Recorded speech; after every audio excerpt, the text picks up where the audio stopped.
Hai. Selamat datang kembali di channel Min Donghua. Kali ini kita akan melanjutkan cerita Donghua, Battle Troop di Heaven. Gak pakai lama lagi, langsung aja kita ke ceritanya. Check it out. Pada saat ini, kompas terbang membawa Xiaoyan dengan sangat cepat. Dia terus bergerak maju tanpa ada halangan. Namun Pan Fengxiang juga diam-diam berpikir dalam hatinya, sehingga tubuhnya dipenuhi dengan keringat dingin yang terus mengalir. Karena meskipun dia takut kepada Nesun, tetapi sekarang dia lebih takut pada Xiaoyan. Mungkin jika dia lebih ceroboh saat di Bintang Ungu dan tidak berbalik tepat waktu untuk menunjukkan dukungannya kepada Xiaoyan, saya khawatir keluarga Pan semuanya akan berada dalam bahaya kehancuran. Tapi setelah mendengar Xiaoyan berteriak dengan mendominasi sebelumnya, akhirnya ketiga leluhur Bintang Ungu semakin yakin bahwa orang di belakangnya mereka adalah musuh dari 3 keluarga besar Dewa Iblis Abadi di dunia ini. Pada saat ini, sambil menutup matanya, Xiaoyan juga berpikir dengan keras. Karena dengan kekuatannya saat ini, yang tidak cukup kuat jika dia bertemu dengan Tianxun dan Nengyo sekarang. Dia juga tidak bisa memaksa diri untuk melawan mereka. Meskipun Xiaoyan tidak takut dengan Tianxun, tetapi Nengyo pandai menggunakan racun. Jadi Xiaoyan harus meluangkan sedikit waktu untuk menyempurnakan penawaran racun. Tapi bagaimanapun juga, bintang ini cukup besar. Jadi Xiaoyan bisa mencari tahu apakah di bintang ini ada resep pil obat penawar racun tingkat dewa.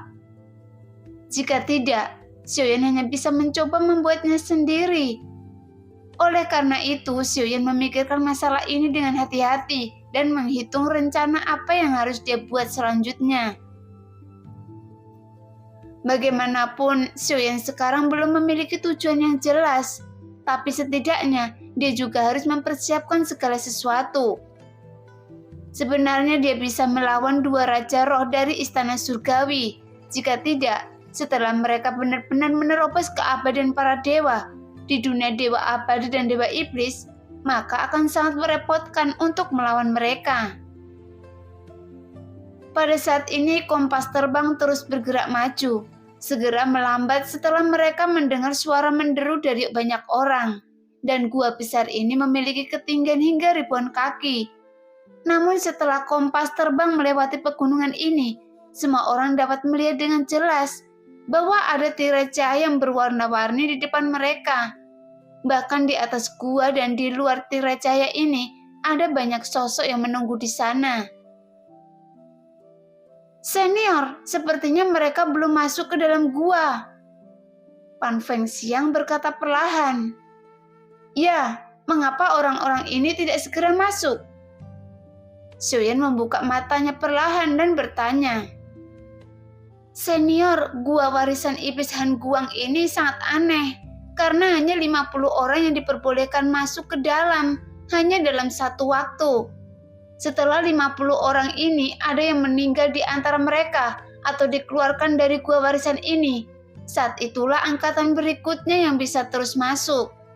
Namun jika Anda memaksa masuk ke dalam gua ini, maka gua warisan ini akan segera ditutup dan akan dibuka kembali setelah 100 tahun. Jin Dongming menjelaskan perlahan. Jelas sebelumnya dia telah memasukinya. Jadi dia tahu sesuatu tentang peraturan gua warisan ini. Sebelumnya Jin Dongming sangat enggan untuk berbicara, tetapi setelah melihat sikap mendominasi Xiaoyan barusan, karena banyak keraguan tentang identitas Xiaoyan sebelumnya telah hilang. Senior, sekarang masih ada ribuan orang yang berkumpul di sini, dan hanya ada 50 tempat yang diperebutkan dengan sengit di sini. Namun dengan kekuatan senior yang mendominasi, mungkin tidak akan ada seorang pun yang berani melakukan kesalahan. Pan Fengxiang segera berkata, namun terlepas dari kekuatan Xiaoyan akan bertindak atau tidak. Setelah ketiga leluhur muncul di gua warisan ini, tiba-tiba kerumunan langsung bubar dan memberikan jalan. Lagi pula, orang kuat yang berada di keabadian Kaisar secara alami memiliki hak yang paling utama. Bagaimanapun ketiga nenek leluhur dari Bintang Ungu masih sangat terkenal. Jadi semua orang yang mengenalnya langsung memberikan jalan. Hai, bukankah mereka adalah 3 bersaudara dari bintang ungu? Jin Dongming, mengapa Anda membawa 2 orang yang dianggap musuh oleh keluarga Ni? Apakah Anda tidak takut jika keluarga Ni akan mendatangi Anda nanti? Pada saat ini, salah satu sosok di garis depan dalam sebuah kompas terbang mendengus dingin. Mereka membawa banyak orang, bahkan jumlahnya hampir ada 100 orang di dalamnya. Tepat ketika sosok itu selesai berbicara, Xiuyan segera menyebar kekuatan jiwanya untuk melihat sekelilingnya, sehingga dia dapat merasakan dengan jelas kekuatan di antara kerumunan ini.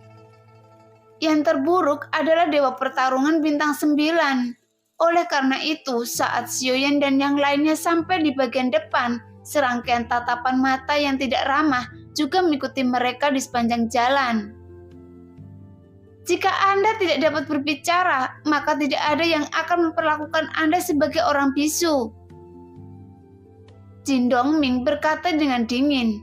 Jelas ketiga orang ini memiliki hubungan yang baik satu sama lain, tetapi bukan karena ada hubungan dan kepentingan.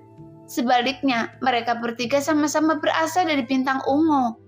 Jadi ketika salah satu dari mereka bertemu dengan beberapa orang kuat, mereka pasti akan dapat bekerja sama untuk melawan orang kuat tersebut bersama-sama. Oleh karena itu, keluarga besar ini selalu dapat mempertahankan status tertinggi secara mutlak di bintang ungu mereka. Oke, Jin Dongming, Anda juga tahu bahwa leluhur dari keluarga Ni juga tidak lebih lemah dari Anda, dan saya hanya menyarankan Anda hal yang baik bagi Anda. Tapi saya tidak menyangka Anda tidak menghargainya. Sosok itu berkata menatap Jin Dongming dengan dingin. Cepat mundur ke samping. Sebuah suara bergema dari dalam tirai cahaya gua warisan Iblis Han Guang. Kemudian setelah beberapa saat, besar selusin sosok keluar dari sana, sehingga tirai cahaya tipis tiba-tiba menjadi redup. Pada saat yang sama, Xiuyan yang masih berada di dalam kompas terbang tiba-tiba memiliki cahaya terang di matanya. Kemudian dengan cepat tubuhnya bergerak dan menyapu ke arah tirai cahaya tipis yang telah redup. Bajingan, apakah orang ini tidak memahami aturan gua warisan sehingga dia ingin melompat dan menerobos antrian? Beberapa sosok berteriak dan marah. Hei! Kami ingin melihat apakah Anda memiliki kemampuan sehingga Anda berani bertindak begitu sombong. Mendengar itu, Xiuyan menyipitkan alisnya sedikit. Kemudian dengan cepat, nafas Xiuyan langsung terkunci pada 7 atau 8 sosok yang mengepungnya. 7 langkah mengejutkan para dewa. Xiuyan berteriak dengan keras. Kemudian dia langsung menginjak kilatan guntur sangat cepat dan ambil beberapa langkah berturut-turut. Segera suara gemuruh terdengar di kehampaan, kemudian bayangan kaki besar mengembun di udara. Setelah beberapa bayangan kaki memadat, mereka langsung menyapu ke arah beberapa orang yang mengepungnya. Di bawah rasa penindasan yang sangat kuat, beberapa orang di sekelilingnya dipenuhi keterkejutan di wajah mereka. Anda memang memiliki kekuatan yang luar biasa, tapi itu tidak cukup untuk memasuki gua warisan. Sebuah sosok berkata dengan dingin. Kemudian dengan cepat beberapa sosok mengambil tindakan dan memblokir 7 langkah mengejutkan para dewa. Sebenarnya beberapa sosok ini juga ingin memasuki gua warisan, namun mereka tidak dapat melakukannya karena tirai cahaya tipis tersebut belum sepenuhnya meredup. Yang menunjukkan situasi di dalam gua masih ada orang yang belum terbunuh atau dikeluarkan dari gua warisan tersebut. Mendengar itu, Xiuyan tidak menjawab, tapi tiba-tiba tanda bintang 7 di atas alis Xiuyan langsung berkedip-kedip. Kemudian dia menggunakan kekuatan guntur yang ekstrim yang membuat kecepatan Xiuyan menjadi sangat cepat. Segera Xiuyan mengayunkan tinjunya yang seperti guntur. Melihat pemandangan itu, juga mengangkat pukulannya untuk memblokir serangan Xiuyan. Namun tepat ketika kedua pukulan saling bertabrakan, tiba-tiba pria itu merasakan kekuatan yang sangat menakutkan menghantam lengannya dengan keras. Tuar! Segera di bawah tinju Xiaoyan, lengan pria itu langsung meledak. Namun tinju Xiaoyan tidak berhenti dan langsung menghantam dada pria itu dengan keras. Tuar!